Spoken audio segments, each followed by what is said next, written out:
Good job. Dump it. Now wash that one side, stroke it one time, stop it. Wash that one time.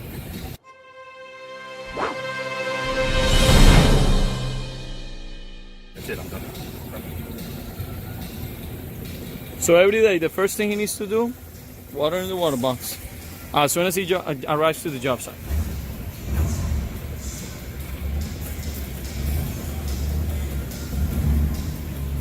I don't know what year your Mustang is, but it's pretty old. Okay, so by law you have to have a breakaway switch. It just keeps the switch here. You break away from the truck, the brakes get applied automatically.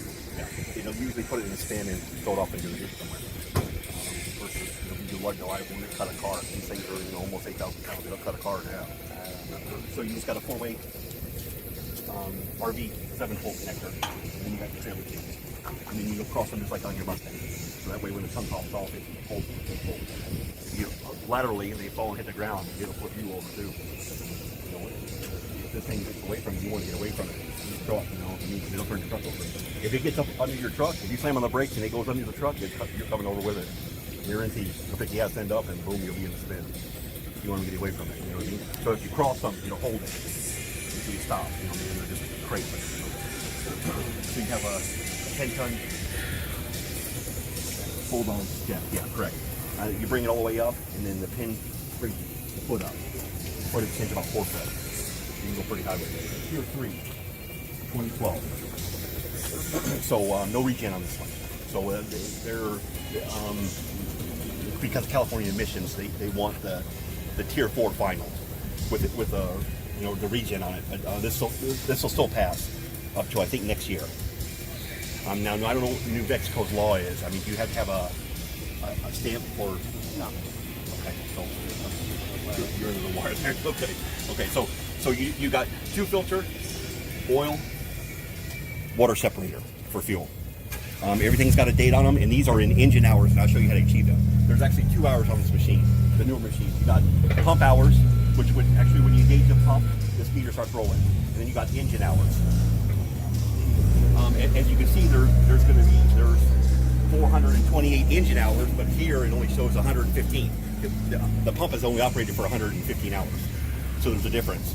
The old style was it had one gauge and it run everything. You see in 4,000 hours where it's not true pump hours, you know what I mean? That's why they split it up. The engine is at 1540. 15W40. Whatever. And synthetic one, you must run it at full speed. And these new, the computer actually tell you if you're going too low. It'll start beeping at you. Yeah. So you got your oil filter, restriction gauge, and then in here is your hand valve, manual hand valve. See them in there, the blue ones? And you see the coils of on the ends, the silver coils. Those are your coil packs. And so those switches control those coil packs. When you flip it up, it grabs that spool and energizes it and pulls that spool one way. Boom, you got 4 gear. Actually, it's doing more than on a Putzmeister, but for all practicality, it's pulling one and pulls the other way for reverse. And the computer is running the second hand valve, which is S2, and that's running the S2, correct. So when it knows that cylinder's in a forward gear and that piston goes all the way out, it sends another signal to the computer, and it knows an orientation where the S2 should be electronically. A swing does it hydraulically, so there's a little bit of difference. But that's what those stack valves are for. And if you see the diagram up here, you see where it says F1, F2, F3. Those are your color codes. The red and yellow would be forward reverse, and the green and blue would be for your S2 over. And then the third one is the agitator, the circuit, and that's in the front on this little valve here. Valve all the way to the side. Yeah, come on over here now. I'll show you. Now, manually you can press these. If you lost power for whatever reason, the battery went out, alternator kicked off, belt broke. Manually you can press this. See where you can press them? But you got to hold them. You press it and hold it, it'll actually turn the agitator. Or you press it, hold it, and you can run them, forward and reverse. You have to sort of, right. And then say you broke down, and you put the outrigger, have somebody go over there and put the outriggers up, and then you keep pressing. The same with the stroke. You see the bullseye in the center? Yeah. You take a 16-penny nail, and just push it in, and you'll go forward. But you're going to have to orientate it. So when you push one in, it's going to make one stroke, and the S2 won't shift. So then you have to press the other one. Boom, it shift over, and you keep holding the same button. and then the other cylinder would come down. So you got a boom boom. Make it work manually. Now, the alternative here is also the wire, the switchover kit. the switchover kit, yeah. Yeah. It's a little bit of money. I'll show you over here. Look at your truck battery, and manually you can switch it over. And they're color coded. You can't mess them up. See the yellow or the red, and that goes onto the plug, and so you know which color code. That's the reason why that symbol was up there, that chart. And so you know that's red, yellow, blue, and green. Can't mess them up. Manually, you can get yourself out. Whereas Schwing or another unit that runs in hydraulic, you don't need that. You can just push buttons instead. So it's a little bit of different system, but they do work good. They're not too much money. You think about it.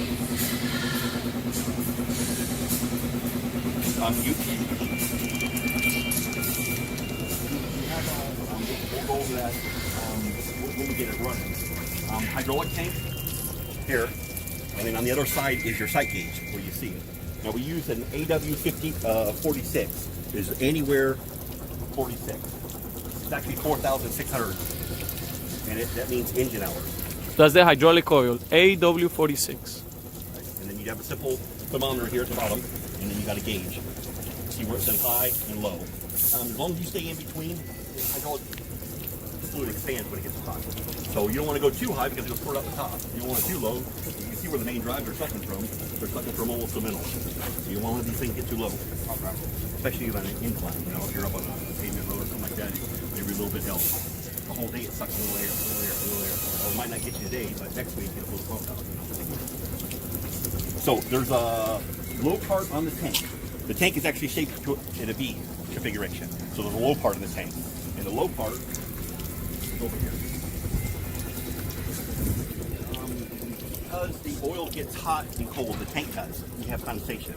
You have returning water, residual, not much, but a drop a week, a drop a month, it adds up over here. If you don't have a practice of draining this oil off, it's going to fill up with the water.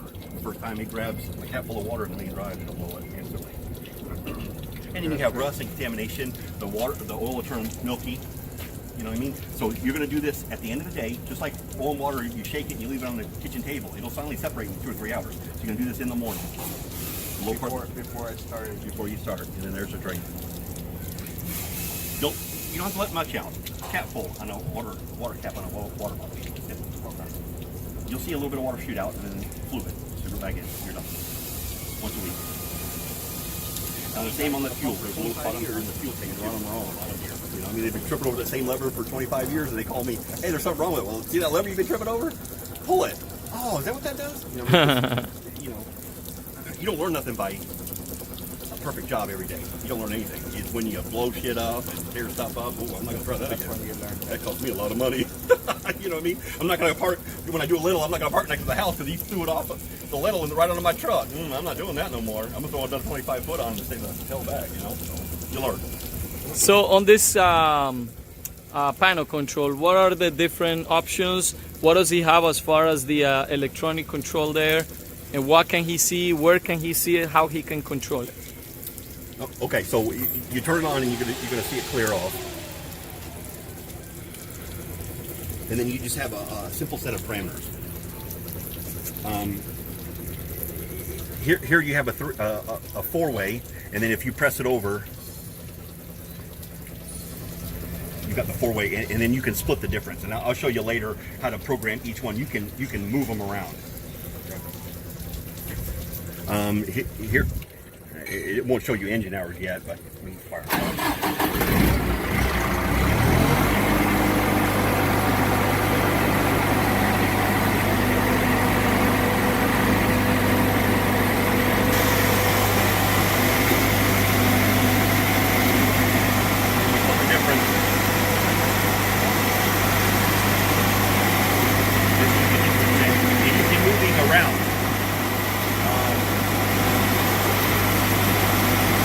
I moved it, went over.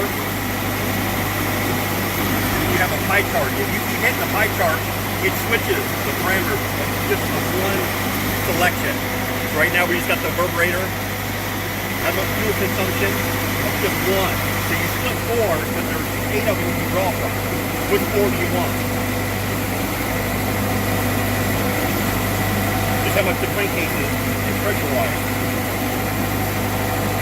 How many RPMs do you have? You go up and down. It's just on that one. Or you can split the four. Yeah. Temperature? In Celsius. Or with Celsius. Yes, you're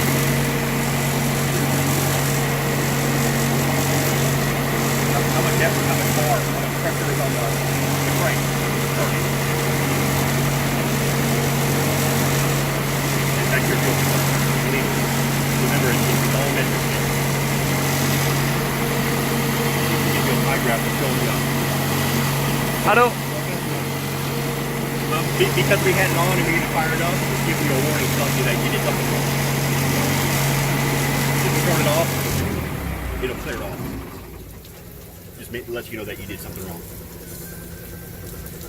So this is kind of like a warning system. Yeah. What did we do wrong? We turned the machine on but didn't fire it up.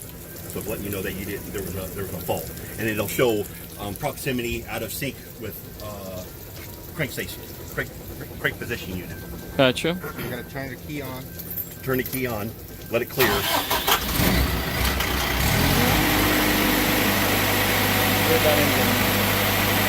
Beautiful. This is a PD4. When I go to the computer in, they give you more information. If you had a problem with fuel injector or something, the door, you put your laptop up to it.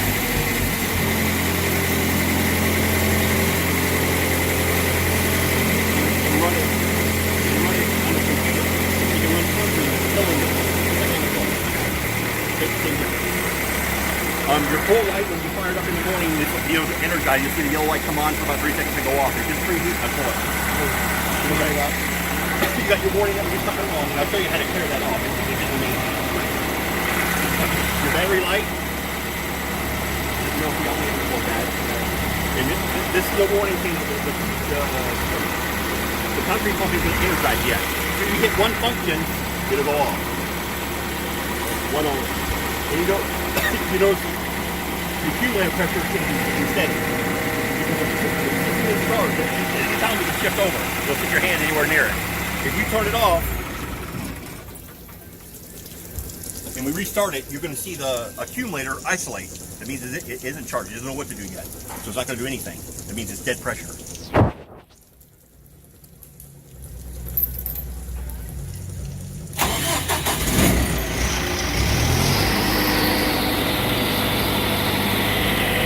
Back and forth.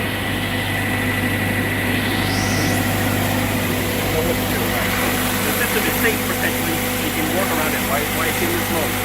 Once you use a function,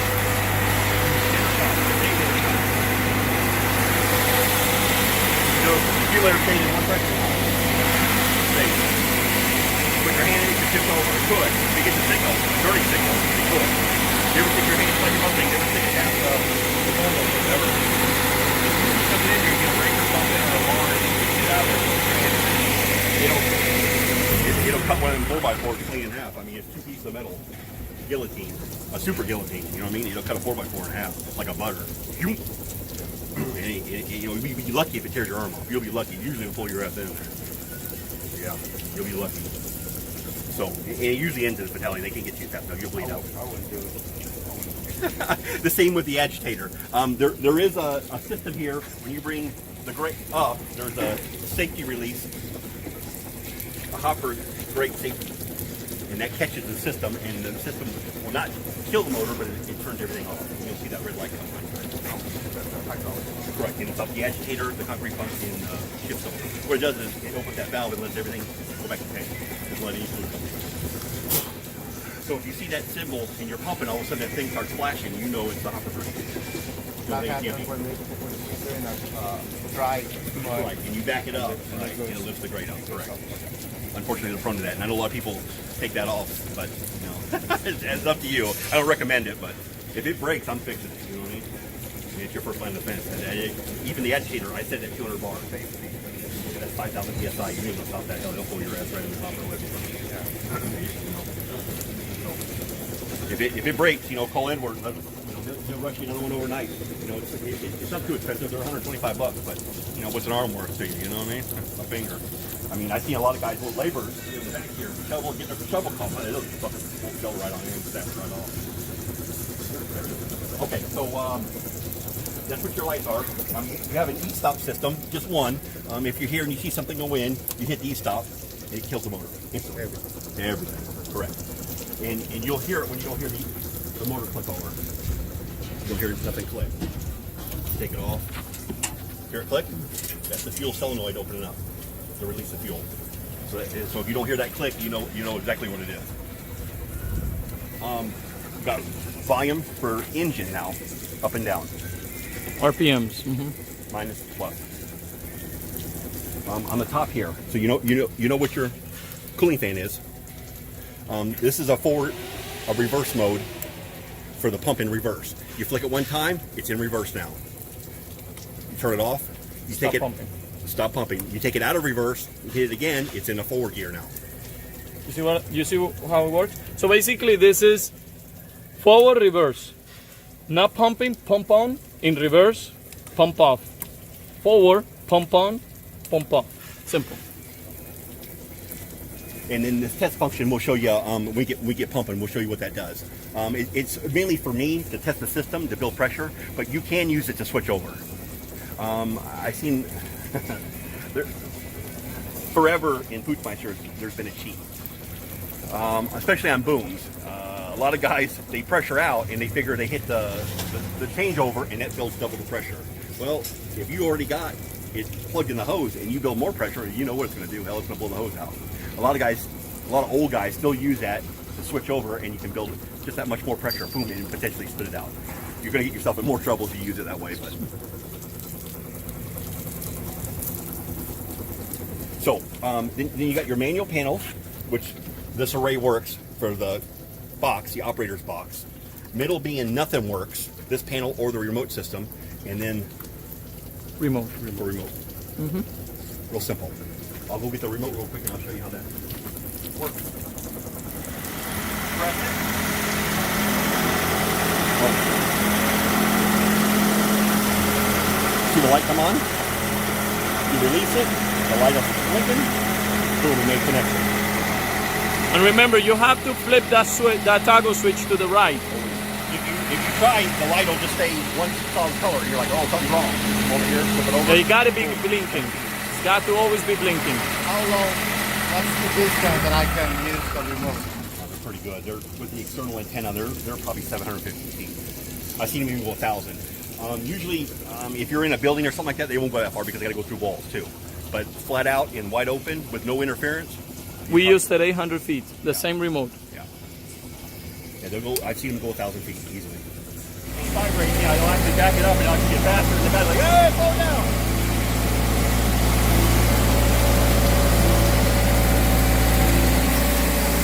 All right.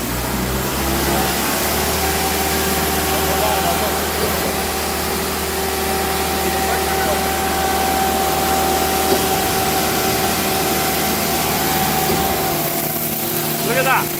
That's a huge pressure washer. That's 200 bar with water now. 4,000 pesos ahí. Mira eso. Eso es un monstruo, mi hermano. Mira eso.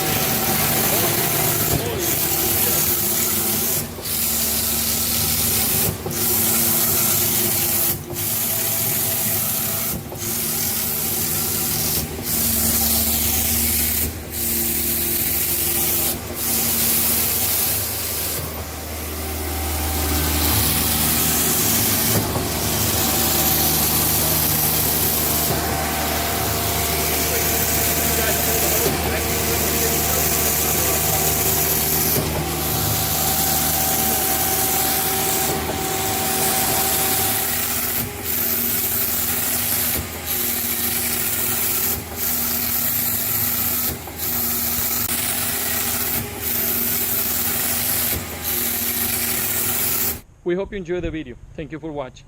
To continue seeing more content like this, don't forget to subscribe.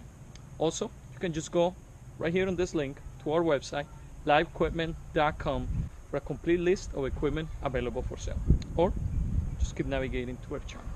Have a great day.